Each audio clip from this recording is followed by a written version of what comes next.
reproductivos, ¿no? Hoy día corresponde hablar acerca ya de los... Buenas tardes, Nayeli. Bueno, corresponde hablar acerca de la parte reproductiva de la planta, ¿no? Ya la semana anterior habíamos hablado acerca de los órganos vegetativos, ¿no? Cuando hablamos de órganos vegetativos de la planta, habíamos hecho referencia a la raíz, ¿no? Al tallo, a las hojas, ¿no? El día de hoy vamos a hablar acerca de la parte reproductiva, ¿no? No, esta semana son los exámenes parciales, hija.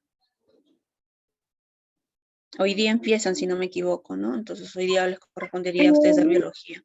Disculpe, por el WhatsApp del aula virtual dijeron que los exámenes parciales eran el 6.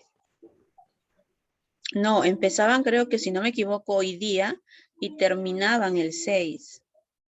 ¿No? En todo caso, a ver, tendríamos que consultar con... Miss, comienzan hoy los exámenes parciales y terminan el próximo lunes. Claro, ¿no es cierto? Sí, yo también tengo entendido eso, que empiezan hoy día y acaban el lunes 6. Entonces, hoy día les correspondería dar biología. ¿No? Sí, yo también entendí de esa manera. Que hoy día empezaban y terminaban el lunes 6. Como ayer fue feriado, entonces no dieron examen. Entonces terminan el otro lunes. Listo, entonces vamos a empezar, chicos, a hablar acerca, ¿no? Primero, de la flor. Vamos avanzando. Entonces vamos a ver que la flor, pues, ¿no? Se caracteriza porque va a presentar, ¿no? Fototropismo positivo. Acordémonos, ella va a crecer en dirección, ¿no? De la luz solar, ¿no es cierto? El estímulo para ella, para su crecimiento, es la luz. Por lo tanto, ella va a presentar fototropismo positivo. ¿Cuál es la función principal de ella? Va a ser asegurar la reproducción de las diferentes especies, ¿no es cierto? Gracias a ella es que se perpetúa la especie en las plantas. Ahora, en su estructura, ¿qué partes vamos a encontrar?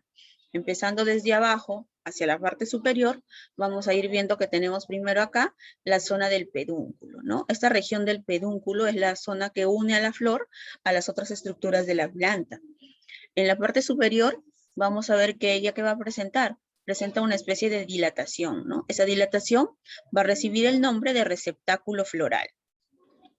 Bien, luego del receptáculo floral tenemos estas dos estructuras de color verde que también tienen, alguna forma, por así decirlo, de pétalo, pero recibe el nombre de sépalo, ¿no? Este sépalo. Y ellos vienen a constituir ya, ¿no? Los primeros verticilios florales que vamos a ver en la siguiente diapositiva. Por el momento vamos a ver de manera general, ¿no? Las partes de ella, ¿no? El pedúnculo, que es la zona que une a la flor a las otras estructuras de la planta, ¿no? Este pedúnculo presenta una dilatación en la parte superior que recibe el nombre de receptáculo. Luego se continúa con los sépalos, que son estas estructuras verdes que estoy señalando por acá. Luego viene la región de los pétalos, que es la parte más colorida de la planta, ¿no? La zona de los pétalos. Luego viene, ¿no? Los considerados, los órganos masculinos, los órganos reproductores masculinos de la flor, que viene a estar formada por los estambres, estas estructuras amarillas que estoy señalando. Y luego el llamado órgano reproductor femenino, que vendría a estar formado por el pistilo, ¿no? De manera general, estas son todas las estructuras que vamos a encontrar en la flor. Ahora vamos a ir viendo, ¿no? Específicamente, ¿no? Entonces, como les decía, la flor tiene tres partes principales: la zona del pedúnculo, la zona del receptáculo y los llamados verticilios florales, ¿no? Los verticilios son tres estructuras en general: el pedúnculo, el receptáculo y los verticilios. En el caso de los verticilios florales, cuando hablamos de verticilios tenemos que saber que existen 4 verticilios florales, ¿ya? 4 verticilios florales. El primer verticilio floral... ¡Ay, tío! Mi parte también, ¿ah? A ver, vamos apagando los audios, chicos, ¿no? El primer verticilio floral, llamado también cáliz. ¿Por quién está formado ese primer verticilio? Está formado por el conjunto de sépalos, ¿no? Estas estructuras verdes que están acá reciben el nombre de sépalo. Y el conjunto de estos sépalos va a formar el primer verticilio, llamado también cáliz, ¿Cuál es la función de este primer verticilio? Va a ser darle soporte a la flor, ¿no? Le va a dar soporte. Ustedes ven que sobre ellos están descansando las otras estructuras, ¿no? Entonces ellos, estos sépalos, le dan protección y soporte a la flor y forman parte del primer verticilio o cáliz. Luego viene, ¿qué estructura le sigue? Vamos a ver que sigue la que les había dicho, ¿no? La parte más colorida, ¿no? La parte más atractiva de repente de la flor, los llamados pétalos, ¿no? Estos pétalos que son los que atraen a los agentes polinizadores. Ellos van a formar parte del segundo verticilio. Y el conjunto de pétalos recibe el nombre de corola, ¿ya? Corola. ¿Qué más sigue? Tenemos por acá a los que les había dicho que eran considerados los aparatos reproductores masculinos de la flor, ¿no? Los llamados estambres. Y los estambres, el conjunto de estambres, van a formar el tercer verticilio o androceo, ¿ya? Tercer verticilio o androceo. Y luego viene el cuarto verticilio o llamado también gineceo, que está formado por el considerado aparato reproductor femenino de la flor, que vendría a ser el pistilo, ¿no? El pistilo. Entonces, estos son los 4 verticilios florales y vemos qué estructura forma parte de cada uno de ellos. Entonces, esto hay que recordarlo porque también puede ser pregunta de un futuro examen, ¿no? Preguntarles por el verticilio y qué estructura forma parte de determinado verticilio. Luego también hay que recordar, miren, que en el tercer verticilio, ¿no? Donde se encuentran los órganos reproductores masculinos de la planta, los llamados estambres, es en los estambres donde se van a encontrar ¿quiénes? Los gametofitos, las células masculinas que van a permitir la fecundación. Y así como en la zona de los ovarios del pistilo, vamos a encontrar a los gametofitos femeninos, a las células femeninas que van a permitir la fecundación. Listo. Ahora vamos a hablar acerca, ¿no? De los tipos de flores que existen. Entonces, cuando hablemos de tipos de flores, ¿no? Aquí hay que recordar una estructura importante también. Vamos a regresar a la diapositiva anterior, ¿no? Ahora, esta estructura de acá, ¿no? El pétalo y el sépalo, cuando están relativamente juntos, ¿no? La unión del pétalo y el sépalo van a formar una estructura que recibe el nombre de perianto, ¿ya? La unión del pétalo y el sépalo va a formar el llamado perianto, chicos, ¿ya? Y entonces, en función de este perianto, es que vamos a ver ahora la clasificación de las flores, ¿no? Vamos a ver que dentro de las estructuras de la flor, si se han dado cuenta, la parte reproductiva, ¿por qué estructuras está formada? A ver, chicos, ¿no? Les he mencionado las partes de la flor. Y dentro de la flor, entonces, ¿cuáles serían la parte reproductiva y cuál sería la parte no reproductiva? A ver, acá tenemos a la flor, tenemos a los sépalos, los pétalos, los estambres y el pistilo, ¿no? Ya, de ellos, ¿cuáles son los que se encargan de la reproducción y cuáles son los que no tienen nada que ver con la reproducción? El tercer verticilio o androceo, también llamado, es el que se encarga de la reproducción masculina. Es el órgano reproductor masculino en la flor. Y el cuarto verticilio, llamado también gineceo, es un conjunto de pistilos que es el órgano femenino de la flor. Claro, muy bien, Amiara, ¿no? Ellos constituirían la parte reproductiva, ¿no? Y los pétalos y los sépalos serían lo que no es la parte reproductiva exactamente de la flor. Bien, y les decía que tanto los pétalos como los sépalos van a formar parte del llamado perianto, ¿ya? Ellos forman el perianto, los pétalos y los sépalos. Bien, en función a eso, de acuerdo a ese perianto que les he mencionado, que es la parte no reproductiva de la flor, ¿no? Se van a clasificar estas flores. Y entonces vamos a hablar, por ejemplo, de flores llamadas de tipo aclamidia. ¿Cuándo hablamos de flores de tipo aclamidia? ¿Cuándo decimos que son aclamidias? Cuando no van a presentar en su estructura ni cáliz ni corola. ¿Ya? Aclamidias, aquellas que no presenten cáliz ni corola.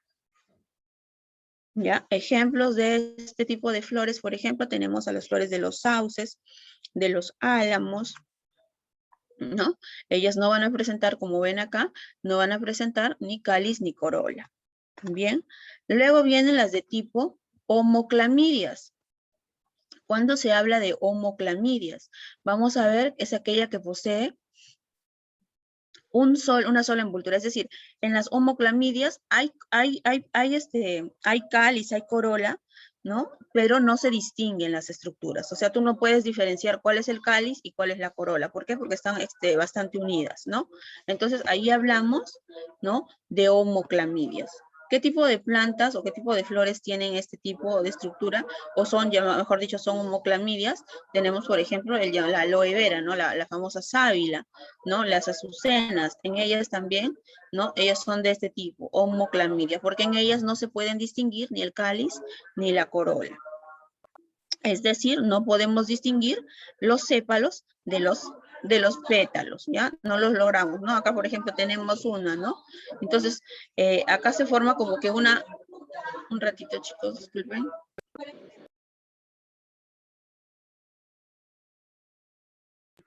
Entonces, vamos a ver, ¿no? Que por aquí no se distingue entre el sépalo y el pétalo, ¿no? Se forma como una sola envoltura, una sola estructura, ¿no? Entonces, por eso son homoclamidias, porque no se distinguen estas estructuras, ¿no?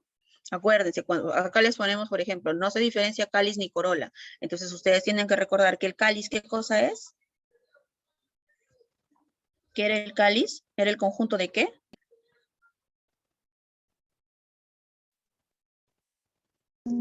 Conjunto de estambres. No, el cáliz, acuérdense, es el conjunto de sépalos. El cáliz, sí, de sépalos. Y la corola es el conjunto de pétalos, ¿ya? Entonces, se les puede preguntar de esa manera, ¿no? O les digo pétalos, sépalos, o les digo cáliz y les digo corola, ¿no? Entonces, por ahí para generar un poquito de confusión, ¿no? Y darle un poquito de dificultad de repente a la pregunta, ¿no? Pero acuérdense, ¿no? En las homoclamidias no se distinguen esos componentes, ¿no? Es como si fuera una sola envoltura. Luego vienen las llamadas heteroclamidias, ¿no? Y en las heteroclamidias vamos a ver que ya se distingue muy bien tanto el cáliz como la corola, es decir, se distinguen los sépalos y se distinguen los pétalos, ¿no? Como tenemos acá, por ejemplo, un clavel, ¿no? Tenemos acá los pétalos y por acá se notan abajito, no se ve bien en la imagen de repente, ¿no? Los sépalos. Entonces se pueden distinguir ambas estructuras, ¿no? A diferencia, pues, de las homoclamidias, donde parece que solamente fuera una sola estructura, parece que no hubiera sépalos, ¿no? Pero en sí es que se ha formado una sola envoltura que no permite que se distingan ambos. Bien, estas son, por ejemplo, es una forma también de clasificar a las flores, porque hay varias maneras. Esta es otra manera de clasificar a las flores, ¿no? De acuerdo al sexo. Lo que hemos visto hace un momento es en función a la parte no reproductiva, o sea, al sépalo y al pétalo. Ahora es la clasificación de acuerdo al sexo, es decir, a los órganos reproductores. Y podemos ver que hay flores que son consideradas perfectas o hermafroditas. ¿Cuándo decimos que son perfectas o hermafroditas? Aquellas que van a presentar tanto gineceo como androceo a la vez.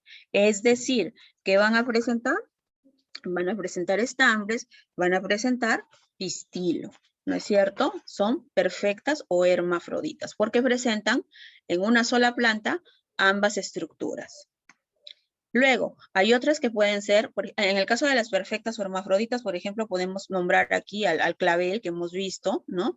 Podemos nombrar también a las rosas, a las cucardas, ¿no? Son ejemplos de plantas perfectas o hermafroditas. Luego, pueden haber flores también que sean imperfectas o unisexuales. ¿A qué se refieren? A que solamente van a presentar una estructura. O presentan gineceo o presentan androceo. Es decir, o tienen pistilo o tienen estambre, ¿no es cierto? Pero no ambas estructuras. Entonces, esas serían las imperfectas o unisexuales. Aquellas que solamente van a presentar una de estas estructuras, ¿no?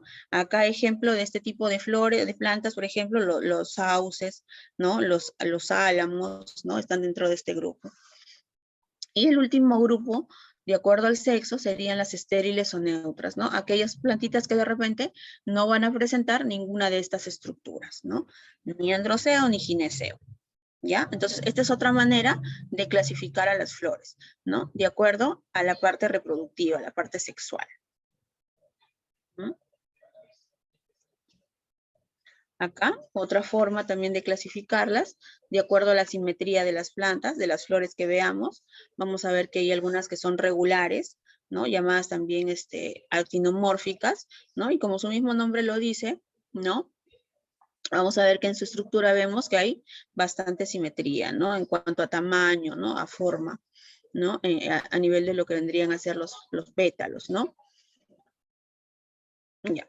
Luego tenemos las irregulares o zigomórficas, como vamos a ver aquí, miren, ¿no? Miren la estructura de esta flor, ¿no? Miren, por un lado, ¿no? Están, parecen aparentemente bien estructuraditas, y miren por el otro lado, ¿no? Parece que fuera una sola, ¿no? Y no tiene una forma concreta, ¿no? Estas son las irregulares, ¿no? O zigomórficas, o sea, solamente están simétricas en un solo plano, ¿no?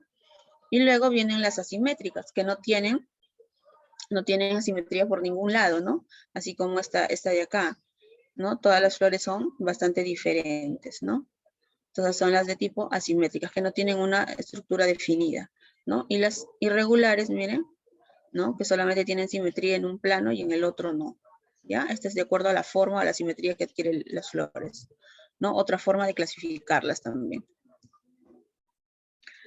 Acá hay otra forma de clasificarlas de acuerdo a la inflorescencia, ¿no? Y cuando hablemos de inflorescencia, hay que recordar que se hace referencia a la forma en cómo se van agrupando las flores en los tallitos de las plantas, ¿no? Por acá tenemos, por ejemplo, que hay de tipo, estas de acá son las de tipo racimo, como ven aquí. Y miren cómo están dispuestas las flores, ¿no? Están dispuestas a lo largo del eje, ¿no es cierto? Miren, acá están sus pedúnculos, acuérdense, ¿no? Y miren, ellas van a nacer a lo largo de todo el tallo, ¿no es cierto? Luego tenemos acá las espigas. En el caso de las que son en espiga, fíjense, estas flores se caracterizan porque no tienen qué cosa. A ver, ¿qué diferencia encuentran entre las espigas y la de racimo? ¿Qué diferencia ven? ¿Cómo se llama la estructura, no? Esta estructura que une a la flor, les dije, a otra parte de la planta. Ramo. Cuando vimos la estructura de la flor, miren. Acá está, ¿no? Les dije, ¿no? La estructura de la flor que une a la flor a otra estructura de la planta. ¿Qué nombre recibe? Pedúnculo. El pedúnculo, no se olviden, el pedúnculo, ¿no? Es como una especie de peciolo en la hoja, ¿no? En la hoja se une a otra estructura de la planta a través del peciolo.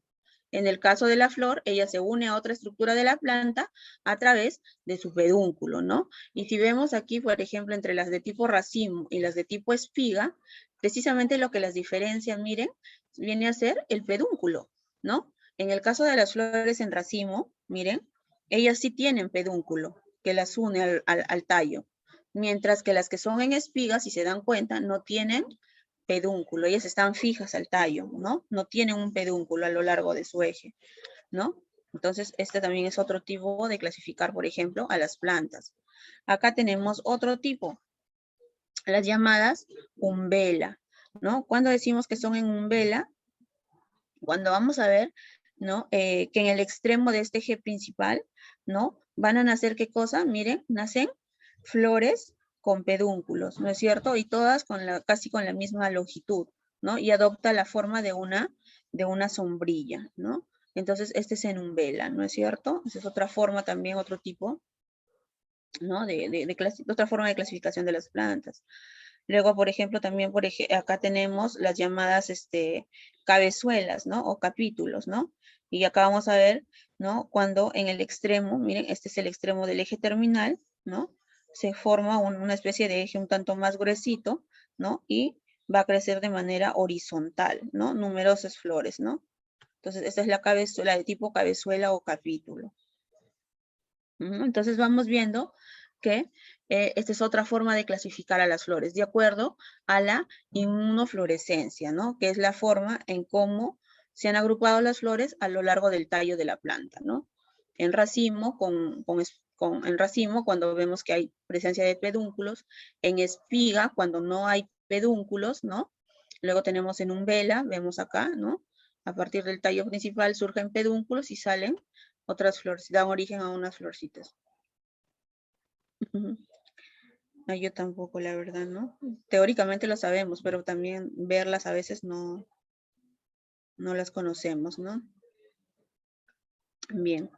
Entonces, esta es otra manera de clasificarlas a las flores. Listo. Ahora vamos a repasar nuevamente, miren, acá tenemos, ¿no? Porque vamos a hablar de cómo es que se reproducen, cómo es que se lleva a cabo la fecundación en estas flores, ¿no? Entonces hay que recordar bien las estructuras de la flor para no confundirnos por ahí más adelante. Nuevamente, entonces repasamos. Tenemos a nuestra flor, acá está el pedúnculo, acá está la zona del receptáculo y acá empiezan los verticilios, ¿no es cierto? El primer verticilio formado por el conjunto de sépalos, ¿no es cierto? Los sépalos van a formar el primer verticilio floral, ¿no? Y se encargan básicamente de darle soporte a la flor. Luego, el segundo verticilio formado por los pétalos y acuérdense, el conjunto de pétalos, ¿qué cosa forma? Acá está, forma la corola, ¿no es cierto? La corola. Muy bien. Listo, y entonces nos acordamos ahora de los órganos reproductivos, ¿no? En este caso, los que forman el tercer verticilio son los masculinos, ¿no es cierto? El conjunto de estambres. Acá tenemos un estambre, ¿no? Con una parte tubular llamada filamento y una parte más dilatada en la parte superior que recibe el nombre de antera. Vamos a agrandar la imagen y lo tenemos acá, el estambre, ¿no? Y si nos damos cuenta, le hacemos un corte a ese estambre y miren lo que encontramos en su interior. En su interior vamos a encontrar a los sacos polínicos. ¿Qué cosa va a haber en esos sacos polínicos? Ahí vamos a encontrar a los famosos granos de polen, ¿no es cierto? Y en el interior de estos granos de polen es donde se van a encontrar esas células sexuales masculinas, los llamados anterozoides, ¿ya? En estos granos de polen vamos a encontrar a las células masculinas, a los gametofitos masculinos, llamados, acuérdense, anterozoides, no se olviden, ¿ya? Esto dentro de esta estructura, ¿no? Y luego, por el otro lado, tenemos al órgano reproductivo femenino, que vendría a estar formado por el pistilo, ¿no? Y como vemos, este pistilo también tiene tres partes. La parte superior, que recibe el nombre de estigma, ¿no? Este estigma se caracteriza porque secreta una sustancia pegajosa que le permite captar a ese grano de polen, ¿no?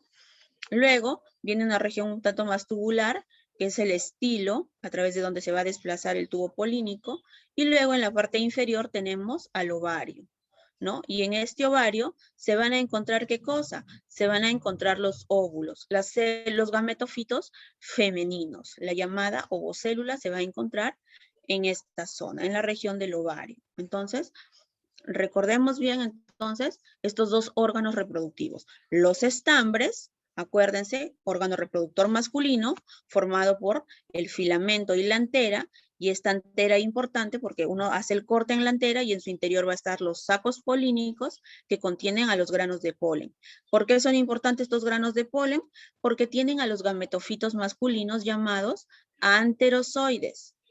Y en el caso del reproductor femenino formado por el pistilo, vamos a recordar el estigma, que secreta una sustancia pegajosa, acuérdense, el estilo, que sirve más que nada como vía de paso, ¿no? Y al final, la parte más inferior, los ovarios, donde van a encontrarse los gametofitos femeninos, los óvulos.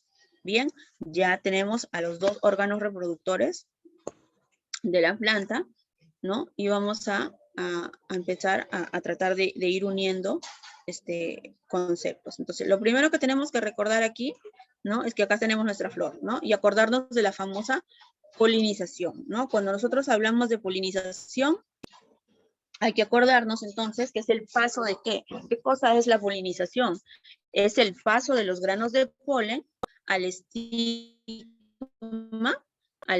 de la flor, ¿no? Al estigma del pistilo, ¿no? Ahora, ¿cómo puede ser esta polinización? Ahora vamos a ver aquí.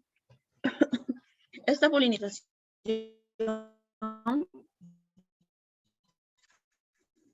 como bien dice acá, ¿no? Es el transporte, dice, ¿no es cierto? Es el transporte,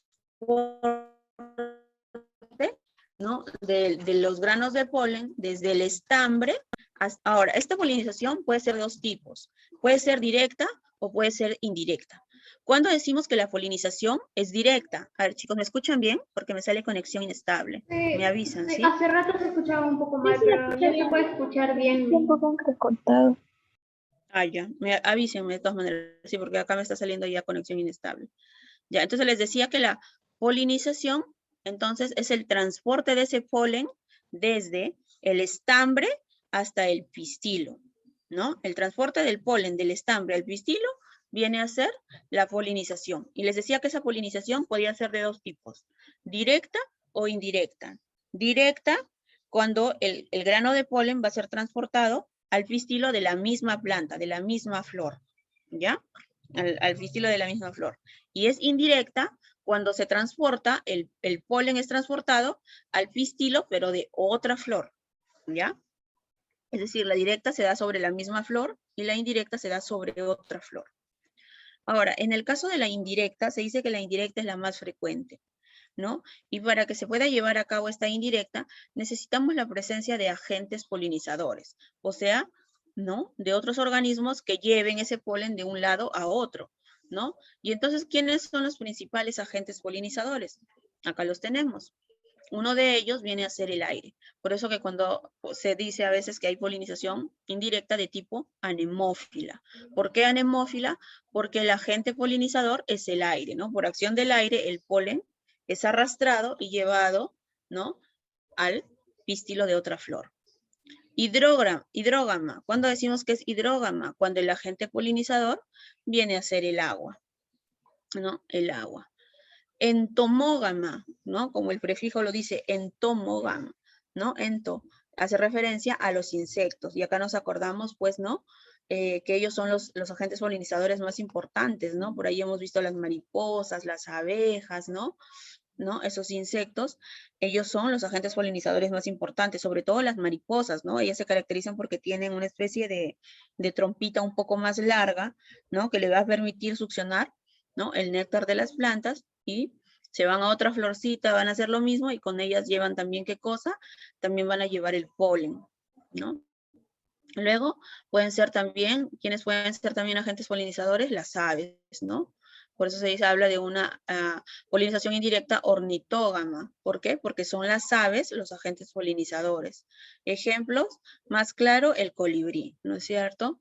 Y luego puede ser también quiroptógama, ¿no? Cuando el agente polinizador viene a ser un murciélago, ¿no? Entonces vamos a ver que para la indirecta, ¿no? Se requieren de agentes polinizadores, ¿no? Que pueden ser seres vivos, como también pueden ser partes sin vida, como el aire y el agua, ¿no? Miss, una pregunta. Acá tenemos... ¿En Dime. anemófila es cruzada, o sea, indirecta o es directa? Indirecta, ¿no? Indirecta. Gracias, Miss. Miren. Ya, seguimos. Entonces, miren, esta es una imagen general, esta es una diapositiva en la que vamos a ver de manera general, ¿no? Cómo es que se lleva a cabo la polinización, la fecundación y todo lo demás. Ya en las siguientes diapositivas vamos a ver cómo es que se van formando cada célula femenina o masculina. Este es un esquema solamente de manera general, ¿ya? Entonces, vamos a ver aquí. Tenemos dos flores, ¿verdad? Tenemos acá una flor rosa y una flor moradita. Y tenemos a nuestros agentes polinizadores. Bien, esta planta va a producir sus granos de polen, ¿no? ¿Y dónde se producían los granos de polen? Acuérdense, ¿dónde los encontramos? ¿En las anteras? En las anteras, ¿no es cierto? Viene este insecto por aquí a chupar el néctar y se le pegó en el cuerpito los granos de polen. Bien, él se va bien campante a otra flor a hacer lo mismo, a chupar su néctar y va a dejar de paso, deja sus granos de polen. Estos granos de polen van a entrar a través de qué estructura? Van a entrar a través del pistilo, ¿no es cierto? Exclusivamente a través del estigma. Acuérdense que el estigma es la parte superior del pistilo, ¿no? Y yo les había dicho que ese estigma se caracterizaba porque se secretaba una sustancia un tanto pegajosa que permitía captar a esos granos de polen. ¿Qué más hace esa sustancia pegajosa? Aparte de entrar en contacto con el polen, ¿no? Entra en contacto con él y van a formar, al entrar en contacto con los granos de polen, van a formar el famoso tubo polínico. ¿no? Esta estructura que se está alargando a través del estilo de la planta, ¿no? Se forman el tubo polínico y a través del tubo polínico van a ir descendiendo sus gametofitos masculinos. ¿Hasta llegar a dónde? Hasta llegar al ovario del pistilo, ¿no? Y ahí van a encontrar en contacto con los óvulos y se va a llevar a cabo la fecundación. Esto es de manera general. Ahora lo vamos a ir viendo más adelante de manera más específica, ¿ya? Este es algo general. Entonces, el grano de polen ingresa, ¿no? Se lleva a cabo la polinización, entra en contacto con el estigma, forman el tubo polínico, a través del tubo polínico descienden los anterozoides, llegan al ovario y fecundan con el óvulo. Ese óvulo fecundado, acá lo vamos a subrayar, es importante, porque ese óvulo fecundado es el que más adelante va a dar origen a qué estructura, va a dar origen a la semilla, ¿no? Ese óvulo fecundado es el que va a dar origen a la semilla. ¿Y qué pasa con el ovario? El ovario también va a madurar, y ese ovario al madurar, ¿a quién va a dar origen? ¿En quién se va a transformar? Acá lo vamos a resaltar también, se va a transformar en el fruto. ¿Ya? Entonces, una vez que se da la polinización, luego llega al ovario, se da la fecundación, ese óvulo fecundado va a dar origen a la semilla, ¿no? El óvulo fecundado da origen a la semilla y luego el ovario en general también madura y va a transformarse en un futuro en el fruto, ¿no? Entonces, básicamente lo que nosotros nos comemos es el ovario de la flor, ¿no? El fruto. Luego ya esta semilla y este fruto van a seguir madurando y posiblemente la semilla va a germinar para dar origen a otra planta. Pero eso lo vamos a ir viendo ya más adelante. Ahorita hay que quedarnos con eso, ¿no? Ya tenemos nuestras dos flores, ya hemos visto nuestros agentes polinizadores, se da la polinización, ingresa las células, se va a llevar a cabo acá en el ovario, se va a llevar a cabo la fecundación y ya sabemos que producto de la fecundación del óvulo se forma la semilla y producto de la maduración del ovario se forma el fruto. Ahora vamos a ir viendo específicamente cada proceso. Acá tenemos. Y entonces empezamos ahora con la formación de la célula masculina. ¿Cómo es que se forma esa célula masculina que va a fecundar con el óvulo? ¿No? Acá tenemos nuevamente, tenemos a nuestro estambre, ¿no? Acá está la parte alargada que recibe el nombre de filamento y acá está la antera. Se le ha hecho un pequeño corte a esta antera y vamos a ver que en su interior hay esto. ¿Qué cosa vemos en el interior de esta antera? Miren, acá están los famosos sacos polínicos, ¿no? Los sacos polínicos. Y en el interior de esos sacos polínicos están los granos de polen. Yo les había dicho que esos granos de polen son importantes porque en su interior tenemos a las células, ¿no? A las células que van a dar origen a las células masculinas, ¿no? Las que van a fecundar. Entonces aquí vamos a ver que existen unas células germinales que son primordiales para la formación de estas células que reciben el nombre de microsporocitos. Estos microsporocitos se caracterizan porque son de condición diploide, tienen doble carga genética, por así decirlo. Pero este microsporocito va a sufrir un proceso de meiosis y al sufrir un proceso de meiosis, de división celular, va a dar origen a 4 células. ¿No? Estas 4 células van a recibir el nombre de microsporas, que los hemos diferenciado por acá, ¿no? Acá están separaditas, ¿no? Va a dar origen, por meiosis, a 4 microsporas. Y como ha sufrido un proceso de división celular, entonces su carga genética también ha ido a la mitad. Ya no son diploides como ella, ¿no? Ahora ellos son de condición haploide, tienen la mitad, ¿no? De carga genética, por así decirlo. Entonces, este microsporocito por meiosis ha dado origen a 4 microsporas. Ahora, estas microsporas van a sufrir procesos de mitosis, ¿no? Y a través de esos procesos de mitosis, miren, estas 4 microsporas que están acá, van a dar origen a, cada una de ellas va a dar origen a un grano de polen. Por lo tanto, si son 4 microsporas, se van a formar en total 4 granos de polen, ¿ya? Y vamos a ver que en el interior de cada grano de polen, hay 2 estructuras importantes, ¿no? Está la célula generativa y está la célula vegetativa. A ver, un ratito, vamos a ver a través del chat. Ya me están mandando claves, ¿ya? Muy bien, Amiar. Ahora vamos a cotejar al final. ¿Ya? Entonces, en el interior de cada grano de polen encontramos 2 estructuras. La célula generativa y la célula vegetativa. ¿no? Y las hemos puesto por acá. Ambas células también van a sufrir procesos de mitosis, ¿ya? Y ellas van a dar origen ¿a quién? En el caso de la célula generativa, miren, ella es importante porque va a dar origen ¿a quién? Va a dar origen a las dos células masculinas de la flor. Esas dos células masculinas van a recibir el nombre de anterozoides. Eso sí, anótenlo. Anterozoides, ¿ya? Esa célula, esa parte, aquí lo vamos a tratar de poner. Esta parte de la célula generativa va a dar origen, es importante porque va a dar origen a dos anterozoides, ¿ya? A las dos células masculinas de la planta. A los dos anterozoides. Ay, me demoro escribiendo con esto. Vamos a poner vamos a borrar. Vamos a hacerlo con el PowerPoint. Ya, a ver. Listo, lo vamos a anotar por acá. Ya. Para que quede claro. Va a dar origen, esto de acá, esta célula generativa, acuérdense, va a dar origen a los dos anterozoides, ¿ya? A los dos anterozoides. ¿Ya? A estos dos anterozoides. Listo. Bien. Uy, se me fue la parte femenina, ya. Va a dar origen a los dos anterozoides, que son las células masculinas, mientras que la célula vegetativa va a dar origen al tubo polínico. ¿Ya? Va a dar origen al tubo polínico. Listo. Entonces, de esta manera es que se ha formado la célula sexual masculina, es decir, los anterozoides, ¿no? Este proceso recibe el nombre, ¿no? Como lo que se han formado son células masculinas, se llama microsporogénesis, ¿no? El proceso de formación de estas células sexuales masculinas. Entonces, repasando, tenemos a nuestro estambre, su filamento, la antera. Abrimos la antera y en el interior están los sacos polínicos. Cada saco polínico tiene a los granos de polen.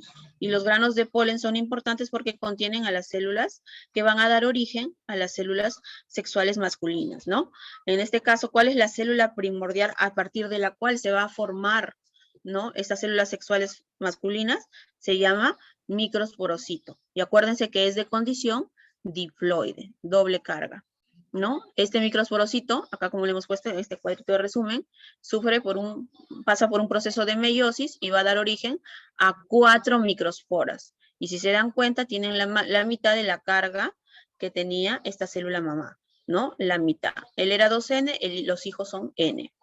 Estas microsporas van a pasar por procesos de mitosis y van a dar origen cada una de ellas a un grano de polen. Por lo tanto, se forman al final 4 granos de polen. Y les decía que estos granos de polen en su estructura encontramos dos partes importantes, ¿no?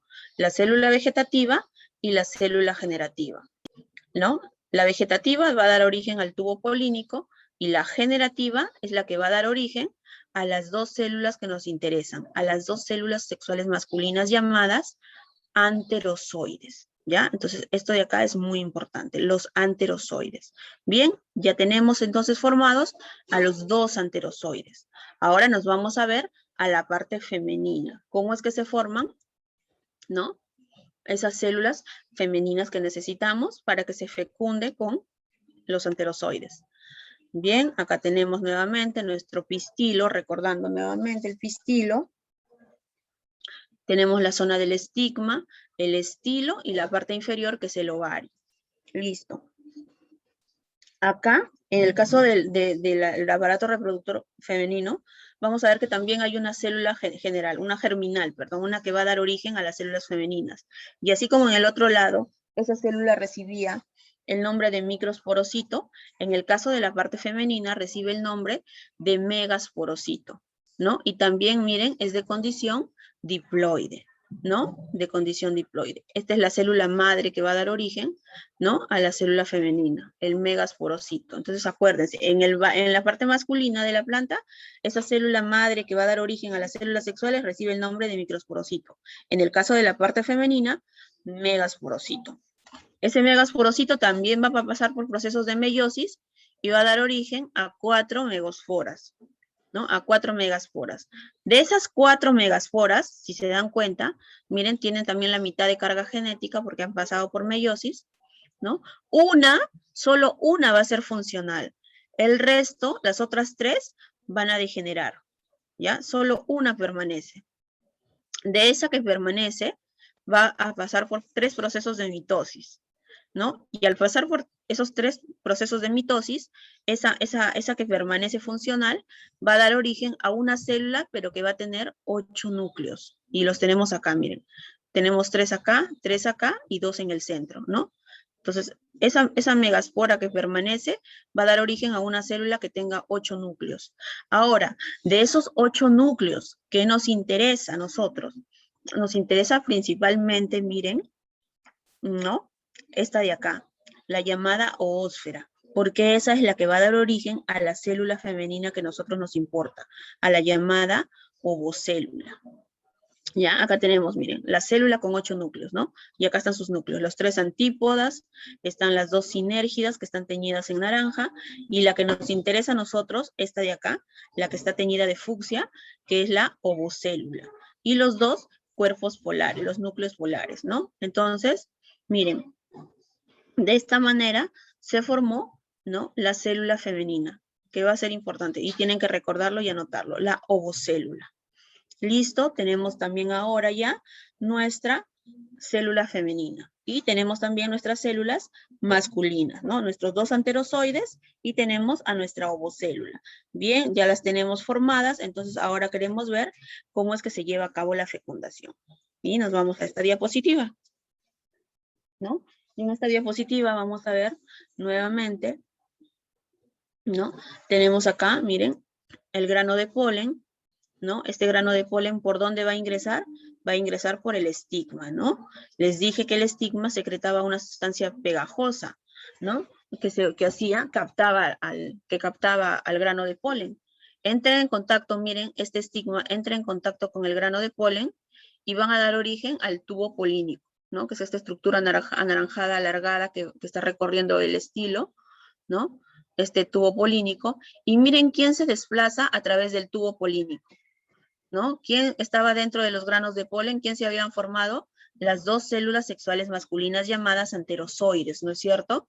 Y entonces ellos, a través de ese tubo polínico, van a descender. Tenemos uno y acá tenemos otro. Empiezan a descender a través del tubo polínico y este tubo polínico se va a extender hasta encontrar una abertura en el ovario de esta planta, ¿no?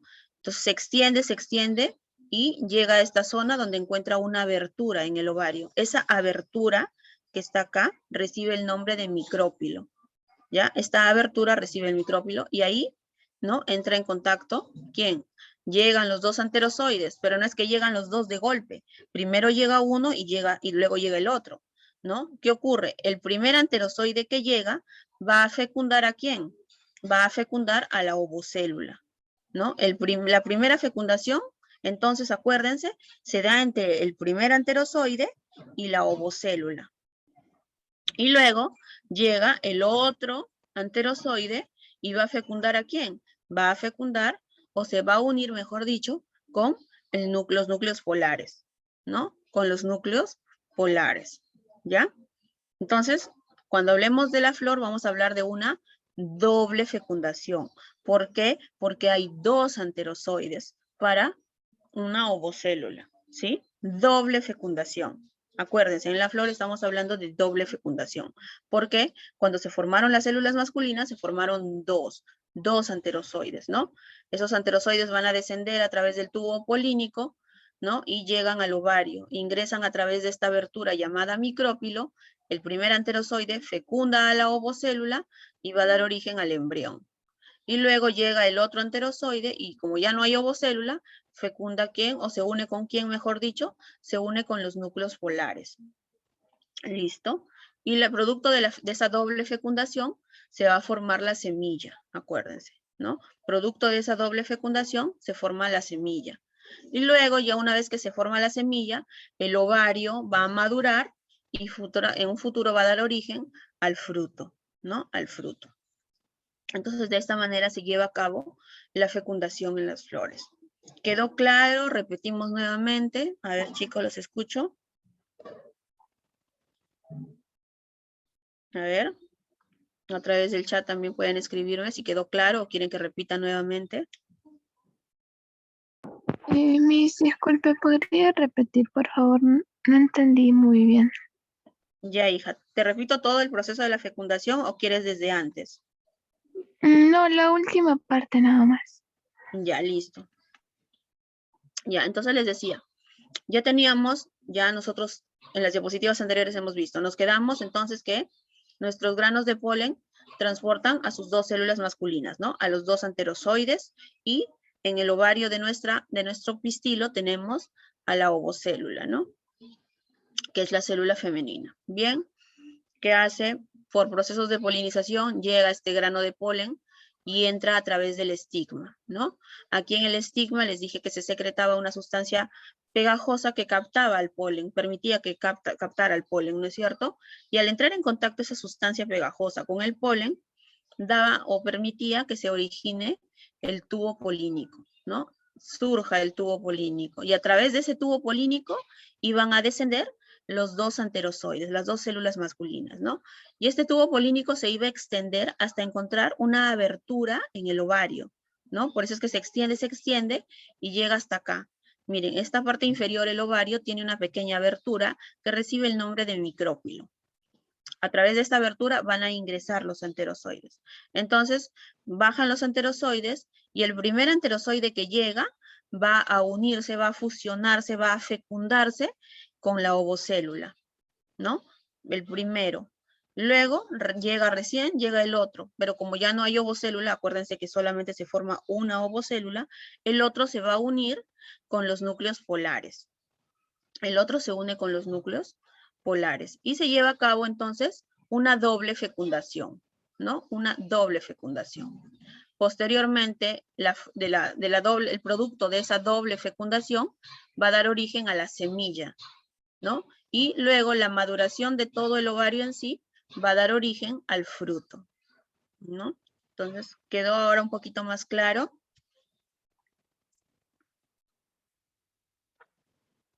¿Mm? Sí, Miss. Ya vamos a, cuando a medida de repente en la práctica que vamos a ir desarrollando, vamos a ir tratando de, ¿no? De ver esos conceptos. Ya, entonces acuérdense, células masculinas, ¿qué nombres recibían? ¿Cómo se llamaban las células masculinas de la planta? Anterozoides. Anterozoides, ¿no? Dos anterozoides, acuérdense, dos anterozoides. Y la célula femenina, Ovocélula. ovocélula, ¿no es cierto? Y acordarnos que la fecundación en el caso de la flor es doble fecundación, doble fecundación. Bien, avanzamos entonces. Y solamente vamos a ver hoy día flor, ¿no? La siguiente semana todavía vamos a ver las otras estructuras. Listo, entonces. semana vamos a hacer mi fruto.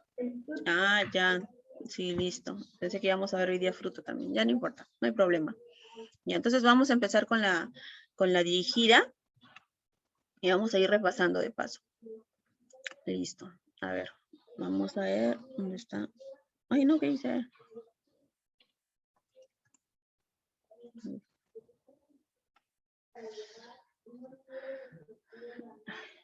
Listo. A ver, el modo resaltador. Y vamos a empezar. Bien. A ver, dice. Ya me mandaron todas las claves. A ver, vamos a ver, van a ir cotejando ustedes. ¿Ya? Vamos en orden. Dice, en la número 1, es una polinización abiótica. A ver, ¿cuál sería? Artificial.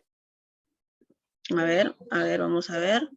Abiótica, ¿no? Cuando nosotros hablamos de componentes, acá nos acordamos un poco del capítulo de ecología, que también ya lo han estudiado seguramente, ¿no? Cuando han hecho ecología han visto factores bióticos y factores abióticos. Bióticos, aquellos que tienen vida, y abióticos, aquellos que no tienen vida, ¿no? Y entonces cuando nosotros hemos visto acerca de polinización, ¿no?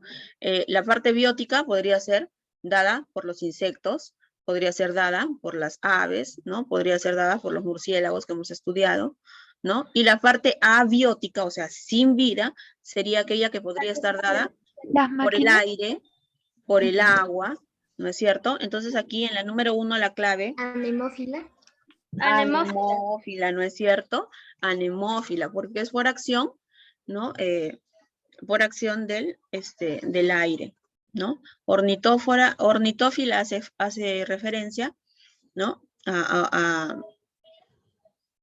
los, ya estoy hablando a las aves, ¿no? Ento, a los insectos, quiro, a los murciélagos, y bueno, la artificial que no existe, ¿no? Bueno, sí existe, pero bueno, no tiene nada que ver acá. Entonces sería anemófila, ¿no? Por acción del viento, ¿no? Componente no vivo. Luego en la número 2, ¿cuál sería la clave? Dice, la polinización que se produce por acción del viento se denomina Anemófila. Anemófila. Y cruzada. Anemófila cruzada. La B. claro. Aunque acá también podría haber un poco de contrariedad, ¿no? Porque también podría ser directa, ¿no? Sino de qué manera también podría llegar, pues, ¿no? El grano de polen al estigma de la misma planta, porque no es que estén pegaditos exactamente, ¿no? De alguna manera, ¿no? El viento también va a ejercer acción aquí, ¿no? Entonces, esta pregunta estaría, a ver, ¿cuál correspondería? A ver, ¿cuál va acá? Anemófila es la primera y la única que entraría aquí sería cruzada, la 2, ¿no?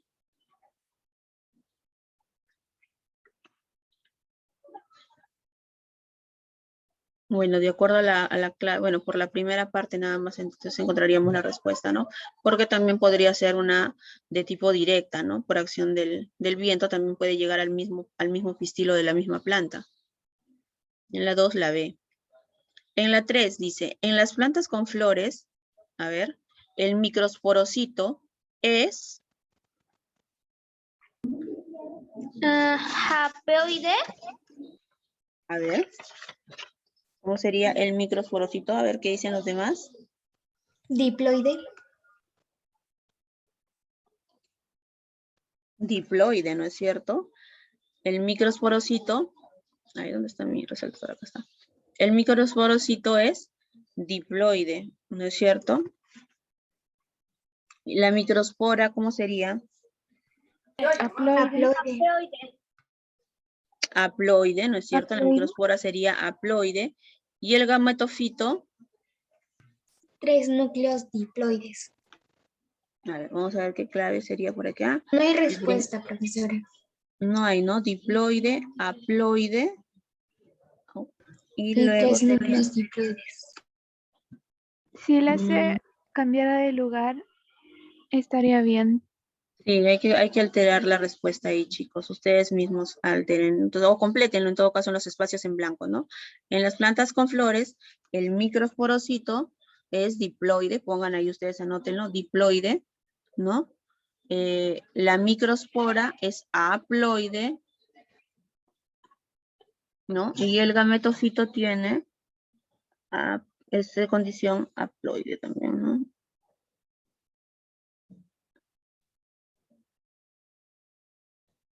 Ahí completan. Sí, está para corregir esa pregunta.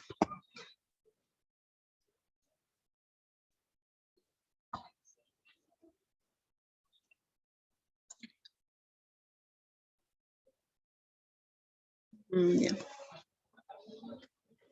A ver, ¿corrigieron, chicos? Diploide, haploide, ¿no? Y los núcleos son haploides también.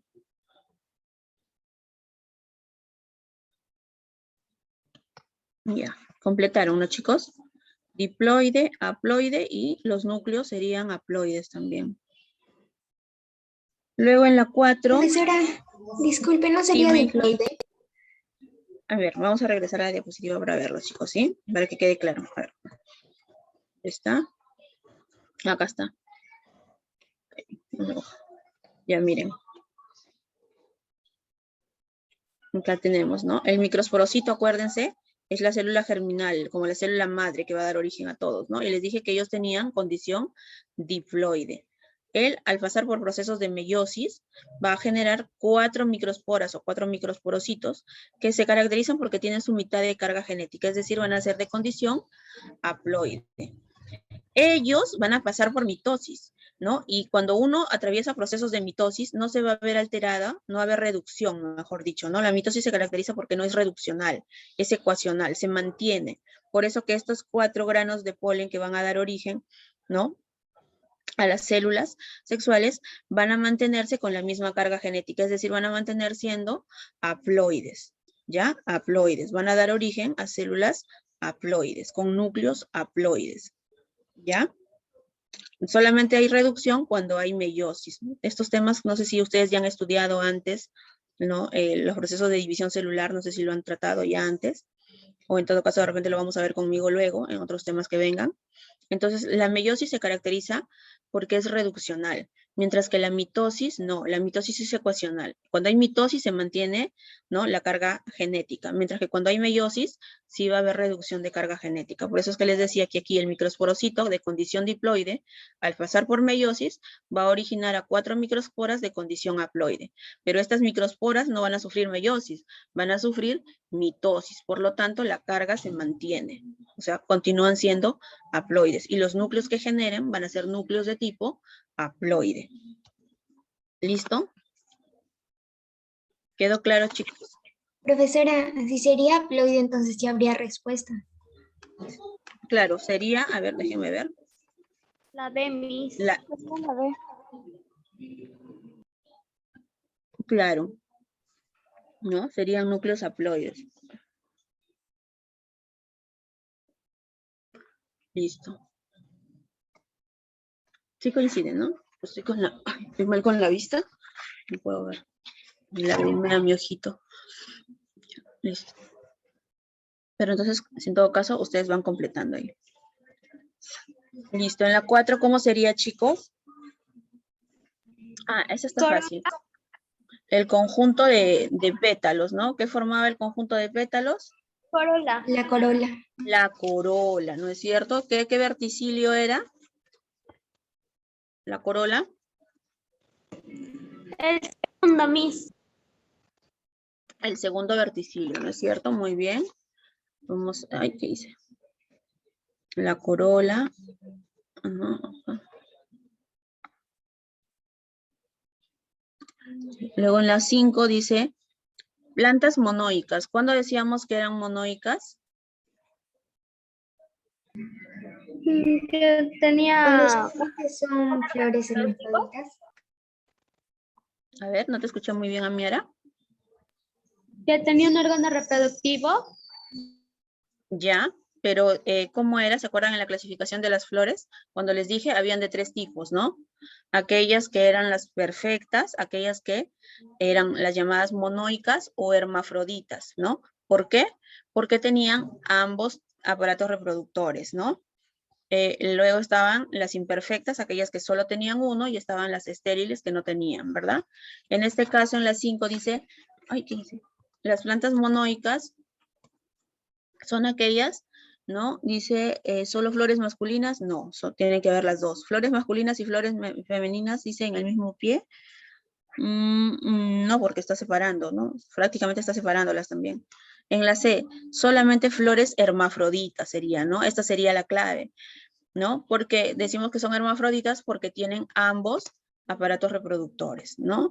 Entonces la 5 sería la letra C, ¿no? Son monoicas porque tienen flores hermafroditas, es decir, flores que tienen ambos aparatos reproductores, tanto el femenino como el masculino, ¿no? A diferencia de la B, lo que dice, ¿no? Tiene flores masculinas y flores femeninas en el mismo pie. Eso no sería la clave, ¿por qué? Porque las está separando, nos está diciendo que hay flor masculina y que hay flor más femenina, solamente que están juntas, ¿no? En este caso, de las hermafroditas o monoicas, en la misma flor están los dos reproductores. No es que haya una flor masculina y una flor femenina, ¿no? No, en la misma flor están los dos. Ya esa es la diferencia y por eso la clave no es la B. Y la clave sería la letra C. Bien, en la 6 dice, ¿cuál sería la clave en la 6? Flor. La flor. ¿Es cierto? La función de la flor es producir las semillas a través de la reproducción sexual, ¿no?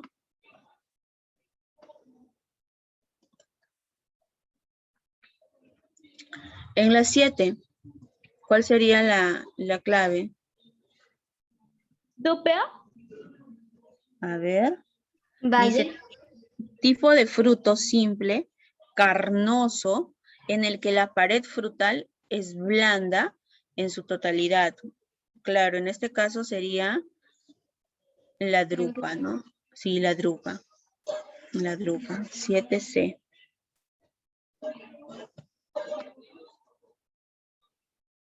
Listo. En la 8. A ver, ¿cuál sería en la número 8? El cáliz está constituido. Sépalos. ¿Cuál? Sépalos. Sépalos, ¿no es Sépalos. cierto? El cáliz es el conjunto de sépalos. ¿Qué verticilio forma? El primero. El primer verticilio, ¿no es cierto? El primer verticilio, muy bien. La 8 sería la clave A. En la 9, a ver. Estambros. Estambres. Claro, ¿no? El Estambres. androceo está formado por la reunión de estambres. ¿Qué verticilio? Tercer verticilio, Miss. Tercer verticilio, muy bien. Tercer verticilio. En la número 10, a ver chicos, participen. ¿Cuál sería en la 10? Pétalo. Pétalo. Los pétalos, ¿no es cierto? Los pétalos, ¿no? Son las partes más llamativas de la flor.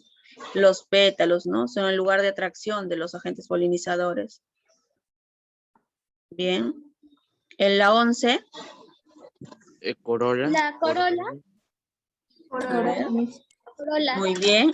Segundo verticilio, ¿no es cierto? La agrupación de pétalos forma la llamada corola. Muy bien. En la 12, órgano reproductivo característico de las plantas llamadas angiospermas. La flor. La flor, ¿no es cierto? Acuérdense, ¿no? Las angiospermas son aquellas que presentan flor y fruto, ¿no? A diferencia de las gimnospermas, ¿no? Las angiospermas presentan flor y fruto. Bien. En la 13, a ver, ¿cuál sería en la 13? Pericarpio. Claro, ¿no? Al madurar las paredes del ovario, se desarrollan y se forman, ¿no? Vamos a ponerle el pericarpio.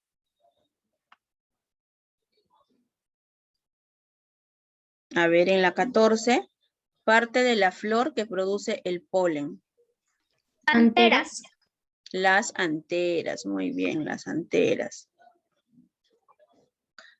En la 15, a ver, ¿cómo sería en la 15? Artificial cruzada.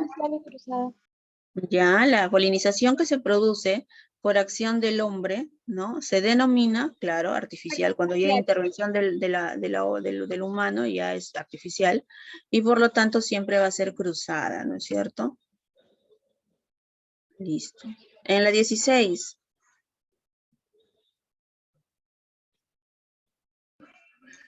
Sépalos. El cáliz está constituido por el conjunto de sépalos, ¿no es cierto? En la 17. Primer verticilio, el cáliz.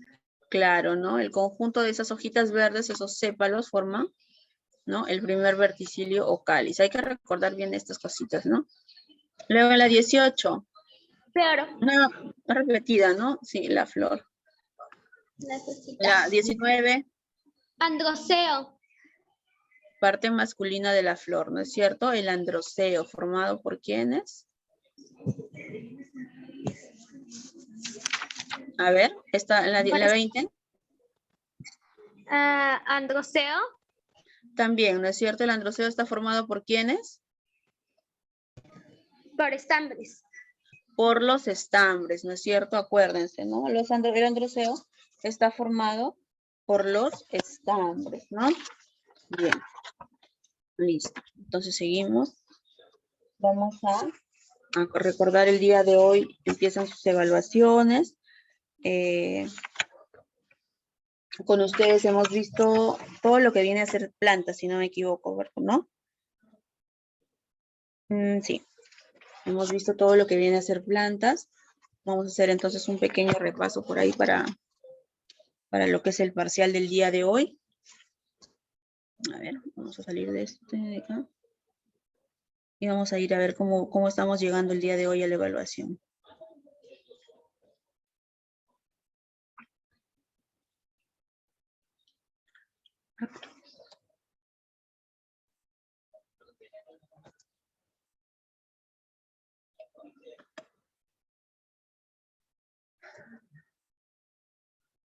A ver, ¿qué pasó? No.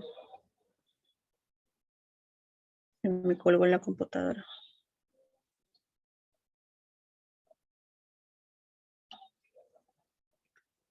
A ver, vamos a dejar de compartir para que...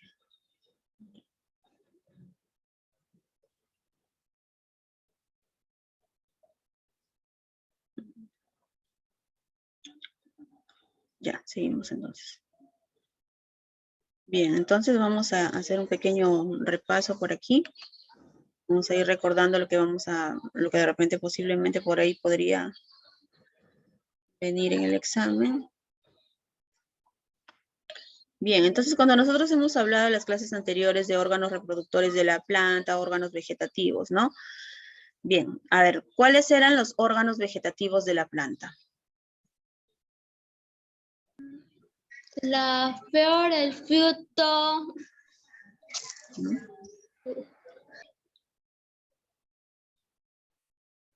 A ver.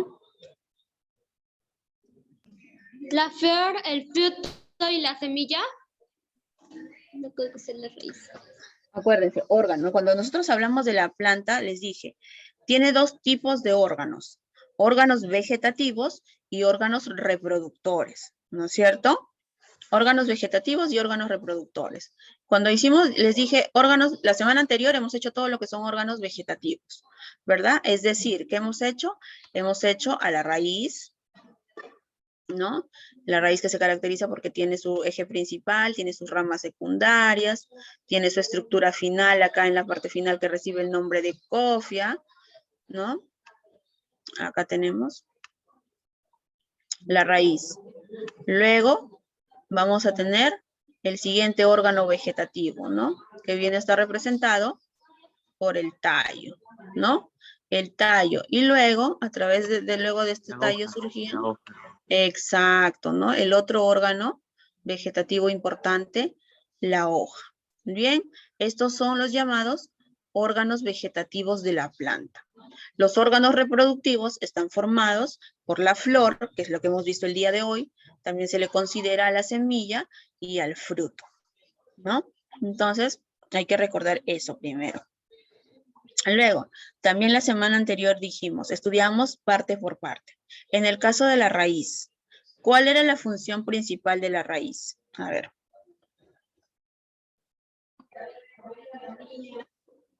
A ver, ¿cuál era la función principal de la raíz? ¿Se acuerdan? Absorción de agua y sales minerales. Exacto, ¿no es cierto?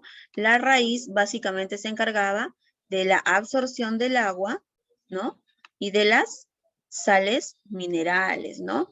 Ahora, esta agua, ¿no? Y estas sales minerales, ¿qué forman?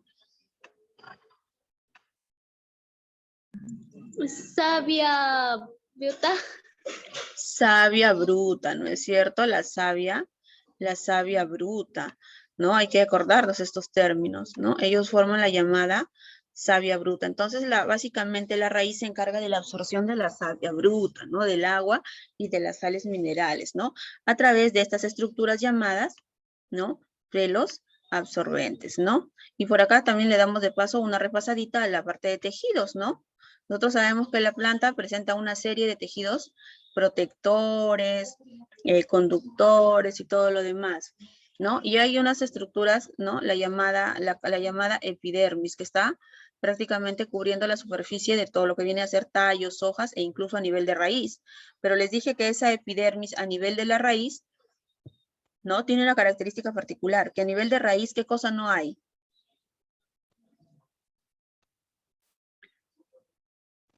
¿Por qué se caracteriza, ¿no? La epidermis a nivel de la raíz?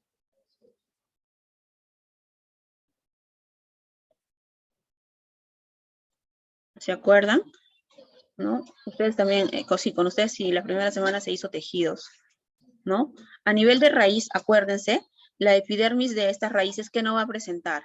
A ver, vamos a ver por acá. Muy bien, Kiara. Muy bien.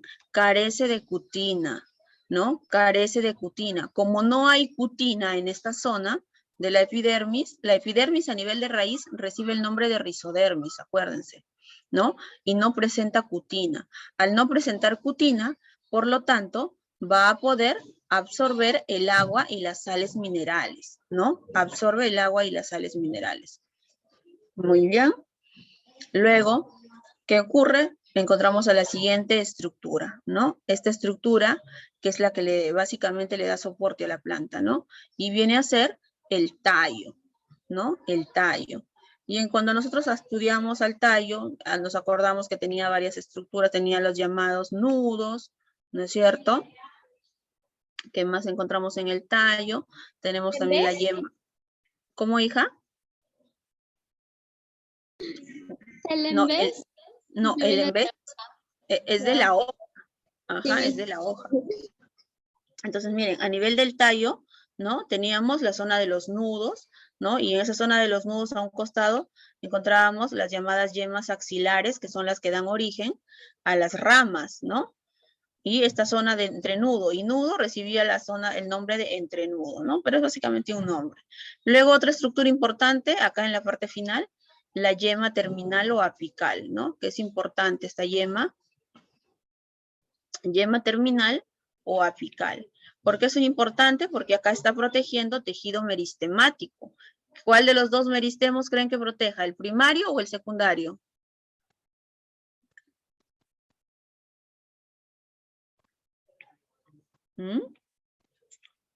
Acuérdense que el meristemo se encuentra aquí, ¿no? En las zonas terminales de esta planta, ¿no? En la yema terminal. ¿Cómo? ¿El primario, Miss?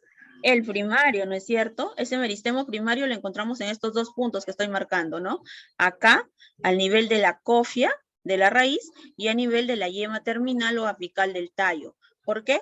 Porque acuérdense que el meristemo primario permite el crecimiento en longitud de la planta, ¿no? Es decir, hacia arriba, en el eje vertical, ¿no? Ese meristemo primario permite ese crecimiento a nivel de longitud.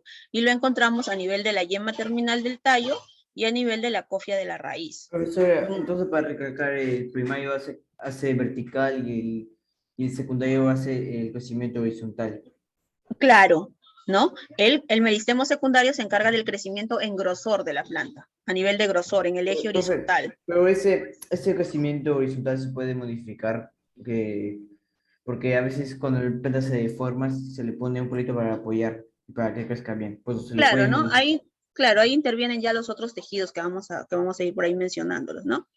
Pero entonces lo que nosotros debemos recordar ahorita que el meristemo primario es el crecimiento en longitud y el meristemo secundario es el crecimiento en grosor de la planta, ¿no? Y entonces seguimos, miren. Entonces ya tenemos nuestro tallo, ¿no? Tenemos sus yemas axilares que dan origen a las ramas, tenemos la yema terminal, tenemos acá la región de los nudos, ¿no? De donde surgen también las otras ramas. ¿Cómo se llama esta estructura que une la hoja al tallo?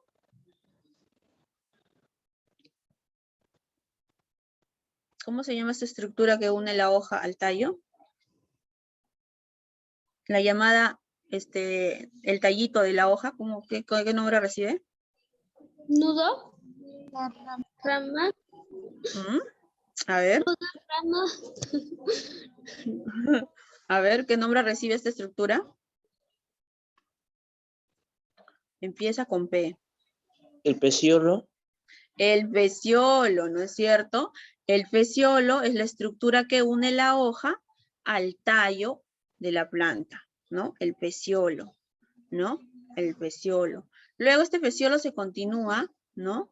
Con la región de la nervadura. Entonces acá ya tenemos a nuestra hoja, ¿no? Y acordarnos que la hoja tiene dos caras. Una cara superior que está en contacto directo con la radiación solar que recibe el nombre de haz, ¿no? Y una parte inferior que recibe el nombre de embés, ¿no? Recibe el nombre de embés. Entonces, la parte superior, que es el haz, ¿no? Vamos a ver que se encuentra protegida precisamente por esa capa de cutina que les dije, ¿no? Por eso es que cuando les dije en clase también, que cuando ustedes están regando sus plantas, a veces están ahí, en lugar de regar a la parte de la tierra, están regándole la misma hojita, y se forman como gotitas de grasa sobre la superficie de la hoja. ¿Por qué? Porque está protegida por... Ujú. ¿Por qué? Porque presentan cutina. Esa cutina hace que la hoja sea impermeable al paso del agua, ¿no? Entonces, ellas están protegidas por cutina. Eso es en la zona del haz, pero en la zona del embés hay que acordarnos que en el embés también hay unas estructuras muy importantes que permiten el intercambio de gases con la atmósfera. ¿Cómo se llama esa estructura que está en el embés de la hoja? ¿Mm? ¿Cómo se llama? ¿Se acuerdan? ¿Mm? ¿Cómo era la pregunta? ¿Cómo se llaman las estructuras que a nivel de la hoja permiten el intercambio de gases? Ahí los estoy escribiendo, a ver, ¿quién lo termina de descifrar?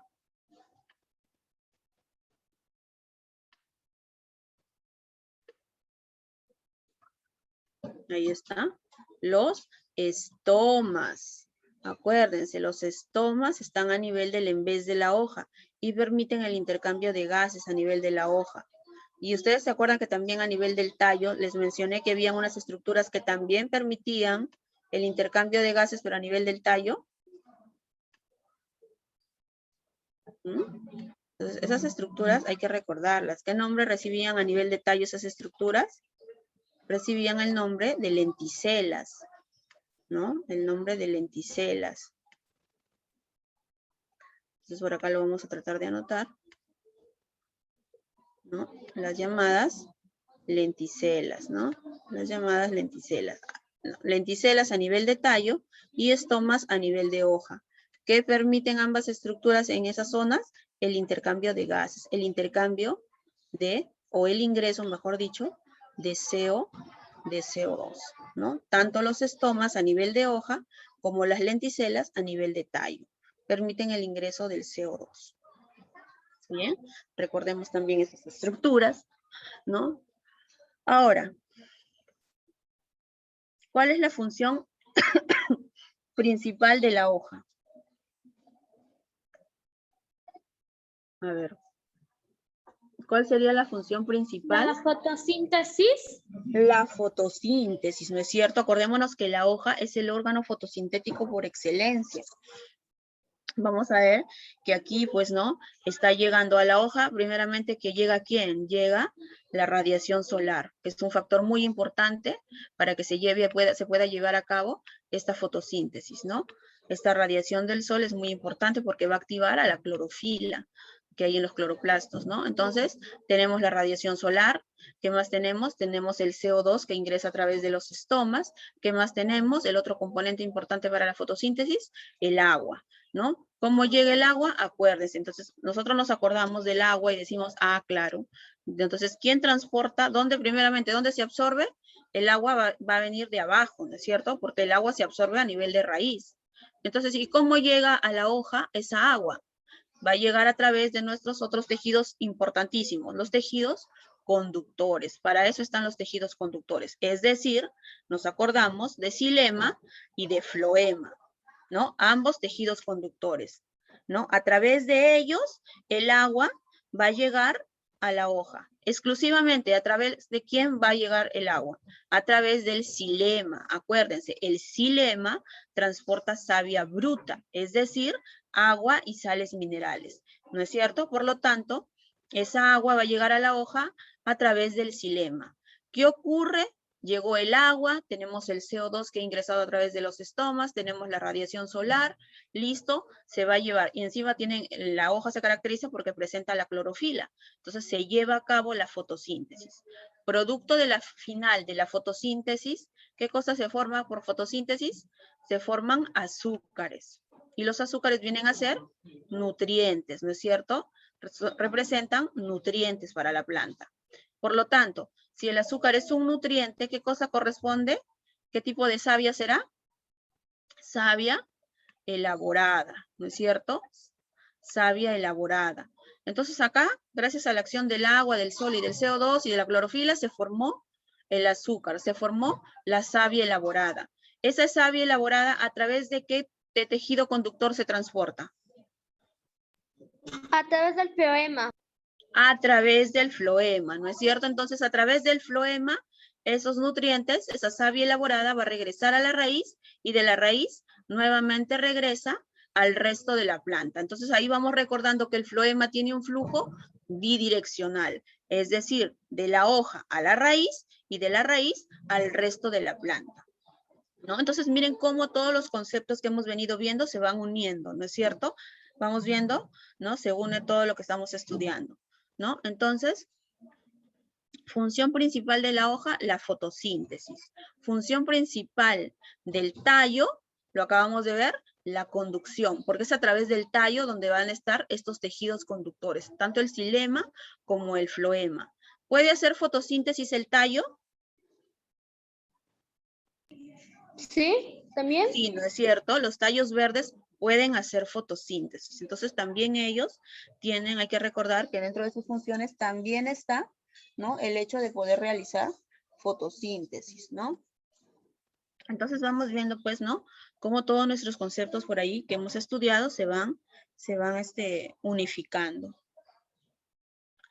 El universo, no, Madeleine, no he visto el tema del universo en el sílabus que tengo hasta el momento. Voy a revisar el siguiente. Pero no, ahorita todavía estamos en todo lo que es planta, la siguiente semana vamos a hacer semilla, fruto, entonces no, universo no. Listo, entonces hay que ir recordando bien, ¿no? Las funciones principales de cada estructura de la planta, ¿no es cierto? Tenemos a la raíz para la absorción de agua, sales minerales, tenemos al tallo que tiene función fotosíntesis, tiene la función de conducción de la savia, ¿no? Savia bruta, savia elaborada a través de sus dos tejidos conductores. Luego tenemos a la hoja, que es el órgano fotosintético por excelencia, donde se va a formar la savia elaborada, porque ahí se forman los azúcares. Acuérdense también, ¿no? Que a nivel de raíz, ¿no? La parte del epidermis no va a presentar cutina, ¿no es cierto? No hay cutina. Entonces hay que ir recordando estos puntos, ¿no? Esto en cuanto a la parte que hemos estudiado de órganos vegetativos, ¿no? ¿Qué otros temas hemos visto? Hemos visto también tejidos, ¿no? Cuando hemos estudiado la parte de histología vegetal, entonces hay que acordarnos, ¿no? Primeramente que los tejidos también estaban agrupados en dos grupos, ¿no? Los tejidos embrionarios y los tejidos adultos, ¿no? Dentro de los embrionarios, aquellos que se caracterizaban porque estaban en constante división, es decir, los meristemos, que son los que permiten el crecimiento, y hemos recordado que el meristemo primario se encarga del crecimiento en longitud de la planta y el secundario del crecimiento en grosor, ¿no? Luego, dentro de los tejidos adultos, hay que recordar, ustedes han estudiado, pues, ¿no? Dentro de los tejidos, por ejemplo, de protección, ¿no? La epidermis y la peridermis, ¿no? Y las diferencias básicas que habían entre ambos tipos, ¿no? En el caso de la epidermis, como ya hemos venido mencionando, se encuentra a lo largo de la planta, ¿no? Se caracteriza porque en la parte superficial está cubierta por cutina, excepto a nivel de la raíz. En la raíz no hay cutina, por eso es que acá se puede llevar a cabo la absorción de agua, acá no hay cutina, y a nivel de la raíz recibe el nombre de rizodermis, ¿no? Mientras que acá, tanto en tallo como en hoja, sí está cubierta por cutina. Por eso es que no se da la absorción de agua en esas estructuras, ¿no? En cuanto a epidermis. Y la epidermis se caracteriza porque está en tallos verdes, ¿no es cierto? Está formado por células vivas. Mientras que la peridermis se encuentra presente en tallos leñosos, ¿no? En tallos que son más oscuros, de los árboles más gruesos, ¿no? Entonces hay que ir diferenciando eso, ¿no? Hay que recordar eso, lo que se hizo en clase, ¿no? Las diferencias entre epidermis y peridermis. Luego, otro tipo de tejido también que ustedes han estudiado en clase son los llamados tejidos, los tejidos de sostén, ¿no? Cuando hablamos de tejidos de sostén, hablamos de colénquima, y de esclerénquima. También las diferencias básicas que hay entre ambos, ¿no? Mientras que el colénquima le otorga flexibilidad a la planta, es decir, ese tallo puede ser muy flaquito, vienen las grandes corrientes de aire y la planta está de un lado para otro, ¿no? Se va de un lado para otro, pero no se rompe. ¿Por qué? Porque tiene colénquima, ¿no? El colénquima le da flexibilidad, acuérdense, ¿no? Mientras que el esclerénquima. Mientras que el esclerénquima no, el esclerénquima le va a otorgar dureza a la planta, ¿no es cierto? Y también las diferencias, por ejemplo, que el colénquima está formado por células vivas, mientras que el esclerénquima está formado por células muertas, ¿no? La composición también, en el caso del colénquima, acuérdense, formado básicamente por celulosa, mientras que el esclerénquima, básicamente, por lignina. Entonces hay que ir recordando esas diferencias, ¿no? Para el momento de la evaluación, ¿no? Estamos haciéndoles hincapié, entonces es para que, ¿no? A modo de repaso para su examen del día de hoy. Y luego el otro, los tejidos vasculares, que también ya los hemos ido mencionando ahora, ¿no? Las diferencias entre xilema y floema, que también son bastante preguntados, no solamente a nivel de colegio, sino también en exámenes de admisión, ¿no? Estos tejidos son bien preguntados también, las diferencias básicas que hay entre ambos, ¿no? Y que los hemos estudiado ahora, ¿no? En el caso del xilema, transporta savia bruta, es decir, agua y sales minerales, ¿no? El flujo en el caso del xilema es en una sola dirección, porque solo va de la raíz a la hoja, ¿no? Es un flujo unidireccional, ¿no? Y está formado por células muertas. Mientras que el floema, como han visto, tiene un flujo bidireccional, ¿no es cierto? Baja a la raíz y de la raíz nuevamente sube al resto de la planta, en el caso del floema. ¿Qué transporta el floema? Transporta savia elaborada, es decir, nutrientes, ¿no? Y está formado por células, es un tejido que está formado por células vivas, ¿no? Entonces hay que ir diferenciando bien ambos tipos, ¿no? De tejidos. ¿Mm? Y luego, eso básicamente, ¿no? Para el día de hoy, recordar esos puntos que hemos hablado, ¿no? Al momento de su examen. Listo, chicos. Entonces, con esto ya estaríamos terminando la clase del día de hoy, ¿no? Hemos hecho toda la parte reproductiva de la planta y hemos repasado los órganos vegetativos y por ahí algunos tejidos, ¿no? Para que estén un poquito frescos a la hora del examen el día de hoy. Bien, chicos, nos vemos la siguiente semana. Cuídense, que tengan un buen examen. Ahora sí, almorzar. Chao, chao, chicos. Chao, profesora, cuídese. Adiós, Chao, chao. chicos. Chao. Vamos.